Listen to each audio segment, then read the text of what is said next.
पाकिस्तान के आतंकी ठिकानों पर ऑपरेशन सिंदूर के तहत किए गए सटीक मिसाइल हमलों के बाद उत्तर प्रदेश के अलग अलग जिलों में लोगों में खुशी और गर्व की लहर देखी जा रही है। और चाहे खाने पीने की दुकान हो, चाय का दुकान हो, जहां भी लोग हैं वहां इसी बात की चर्चा कर रहे हैं और लोग ये कह रहे हैं कि ये अच्छा जवाब है। अभी और जवाब देना होगा पाकिस्तान और आतंकवादियों को।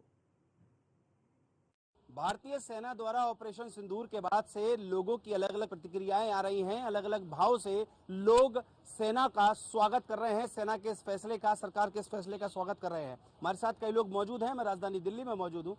आपका क्या कुछ भाव है और ऑपरेशन सिंदूर को लेकर क्या कहना चाहते हैं? मेरा खून उस समय उबल गया जिस समय आतंकवादियों ने पहलगाम पर नृशंस हत्या करके लोगों की जो है मौत की नींद सुला दी है। तो किसका खून नहीं खौला है? पढ़ सुन करके अखबारों में बेटों की गर्दन कटवा दी कश्मीर के गलियारों में। लगता है कुछ चूक हुई। मेरे ही पहरेदारों से इतना लहू न बहता, ऐसे ही गद्दारों से मत कहो। मोदी जी, अब खून उबल रहा है, आपको आवाज दे रही है देश की 140 करोड़ जनता। मत कहो पड़ोसी मुल्कों से आतंकी आदि बंद करें। तुम अपने मियातेश्वर को शेरों की तरह बुलंद करो। जिस दिन हम अब गोली का जवाब गोली से दे पाएंगे, ये आतंकी क्या साले इनके बाप ठीक हो जाएंगे। क्या बात? आदरणीय प्रधानमंत्री जी, इतना लहू मत छिड़को कि मौसम फागी हो जाए। अब सेना को मत रोको कि सैनिक बागी हो जाए। इनको खुली छूट दे दो, दुश्मन को खंजर भोंके और पड़ोसी के झोली में उनके शीर्षों पे, तब जाकर के ठंडा होगा झेलम का रक्तम पानी और पड़ोसी याद करेगा ये थप्पड़ हिंदुस्तानी। क्या बात है? तो क्या ये जो भाव है, आप मुझे लग रहा है इमोशनल भी हो रहे हैं, तो इस भाव को ये श्रद्धांजलि मानी जा रही है क्या जो ऑपरेशन सिंदूर है? नहीं, ये ऑपरेशन सिंदूर तो हमें मजबूर होकर के चलाना पड़ रहा है। किसका खून नहीं खौल रहा है? हमारे ही गाल पे चाटे मार जाए, हमारा अपमान कर जाए, हमारा खून कर जाए। हम इतने कायर तो है नहीं। हम तो ईंट का जवाब पत्थर से देने के लिए तैयार है। हम नहीं, 140 करोड़ की जनता जो है प्रधानमंत्री के साथ, पक्ष और विपक्ष सब साथ है। उनको जो है कितने हमले किए हमारे, कई बार आपने देखा होगा। कारगिल के मामले से आप शुरू कर लीजिए, पुलवामा, पहलगाम, दुनिया भर के बहुत सारे तमाम हुए ना। कब तक ये जुल्म सितम हम सहते रहेंगे अपने गालों पे? हम जवाब देने की स्थिति में नहीं है क्या? देना पड़ेगा। ऑपरेशन सिंदूर चलाया गया कि वो उन बेटियों का, उन बहनों का सिंदूर मिटा दिया गया 22 तारीख को, जब तो लोगों की आत्माएं रोने लगी कि क्या बात हो रही है। जबकि ये पूरा देश जानता है कोई जर्रा नहीं ऐसा जहाँ की रब नहीं होता। कोई जर्रा नहीं ऐसा जहाँ की रब नहीं होता। लड़ाई वही करते हैं जिनका मतलब नहीं होता। अरे वो मंदिर मस्जिद की दीवानगी करने वाले सोच लो, वतन से बढ़कर कोई मजहब नहीं होता। तो आज जो है आपका जो भाव बता रहा है, आप देख रहे हैं कि जो लोगों का भाव है वो कहीं ना कहीं अलग है और कहीं शायराना अंदाज में निकल रहा है, तो कहीं गुस्से में और कहीं कहीं जो है वो खुशियों के आंसू आपको दिखाई दे रहे हैं। किस तरह से देख रहे हैं, क्योंकि अब एयर स्ट्राइक हुई है, ऑपरेशन सिंदूर चलाया जा रहा है, कि भारतीय सेना के इस प्रयोग को कैसे देख रहे हैं? भाई साहब, मैं इतना कहना चाहता हूँ, मोदी साहब की जय हो। मोदी साहब जो करेंगे वो ठोक के मार के करेंगे। वो वेट कर रहे थे इतने दिन, पुलवामा का ये मसकर हो गया, उसके बाद इतने दिन का वो वेट कर रहे थे, कोई ना कोई मौका ढूंढ रहे थे। आज रात को ऑपरेशन सिंदूर जो हो गया है, ये बहुत ही सराहनीय है। मुझे याद है, मैं कश्मीर का रहने वाला हूँ, मुझे पता है हम के साथ क्या बीती हुई है। मुझे 35-37 साल हो गए व्यवस्थापक बन के। मैं माइग्रेंट हूँ, डिस्प्लेस्ड कश्मीरी पंडित हूँ। हमारे मेरे ही कुलीग डिपार्टमेंट के थे, मिस्टर BK गुंज, जो टेलीकॉम सेक्टर के थे। उनको ड्रम में मारा गया था। उसकी मिसेज ने बोला मुझे भी मारो। उसने बोला आप रोने के लिए मैंने रखा है। वो बिट कराटे था। आज से 35 साल से पहले उसने एक वारदात की थी, लेकिन आज वो आतंकवादी भी आजाद है। किसी भी आतंकवाद के ऊपर आज तक केस नहीं चला है।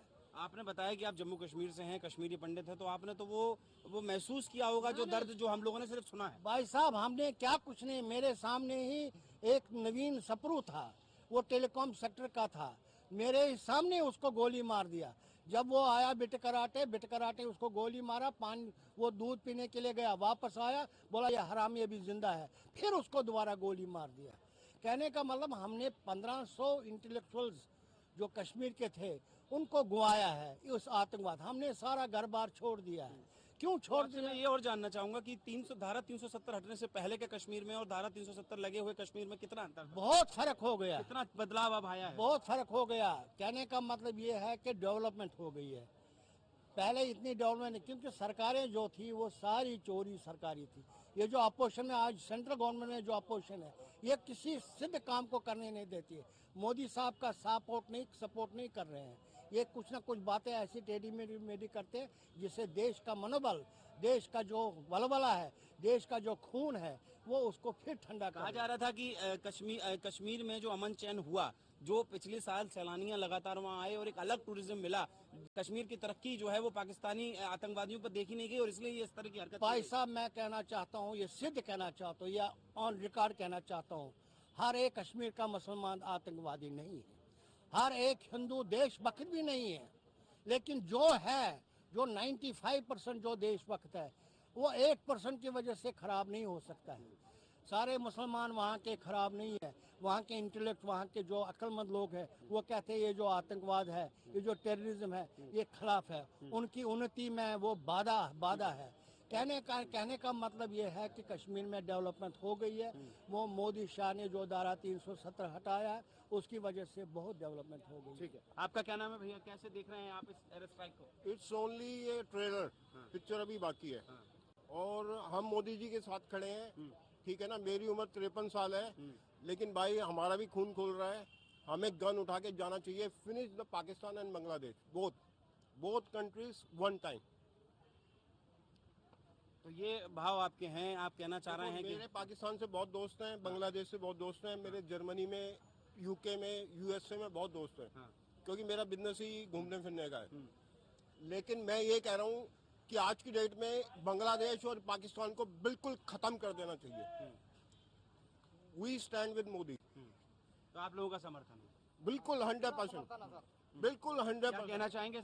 देखिए 100 से ज्यादा आतंकवादी मारे गए। देखिए भारतीय सेना ने जो ये पराक्रम दिखाया है, ये दुश्मन देश के साथ साथ पूरे विश्व को एक चेतावनी है कि जो भारत की तरफ आंख दिखाएगा उसका यही हश्र होगा। हमें भारतीय सेना पर गर्व और भारत की सरकार पर गर्व है।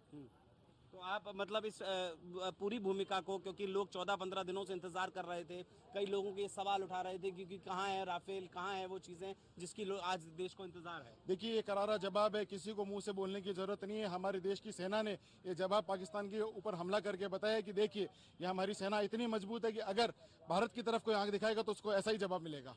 तो जवाब अब ये लग रहा है कि अभी ये ट्रेलर है, पिक्चर अभी बाकी है और देश चाहता है कि अभी और कार्रवाई होनी चाहिए। देखिए अगर फिर से पाकिस्तान की तरफ से कोई कार्रवाई होती है तो जरूर हमारा देश चुप नहीं बैठने वाला, हमारे भारत की सरकार चुप नहीं बैठने वाली, हमारे भारत की सेना चुप नहीं बैठने वाली है। जरूर इस पे कार्रवाई होगी और देखने को आगामी दिनों में ये देखने को मिल सकता है कि अगर पाकिस्तान की तरफ से कोई कार्रवाई होती है तो भारत इसका मुंहतोड़ जवाब देगा। पक्ष और विपक्ष दोनों आज आतंकवाद के खिलाफ और सरकार के पक्ष में नजर आए हैं। अमूमन ये चीजें देखी नहीं जाती हैं, तो क्या कहना चाहेंगे? देखिए ये पक्ष और विपक्ष की बात ही नहीं है, हमारे देश की बात है। इस समय हमारा देश का हर एक नागरिक एक है। यहाँ धर्म की बात नहीं है, जाति की बात नहीं है, पक्ष विपक्ष की बात नहीं है, पार्टी की बात नहीं है, ये हमारे देश की बात है। यहाँ हमें सबको एक होना चाहिए।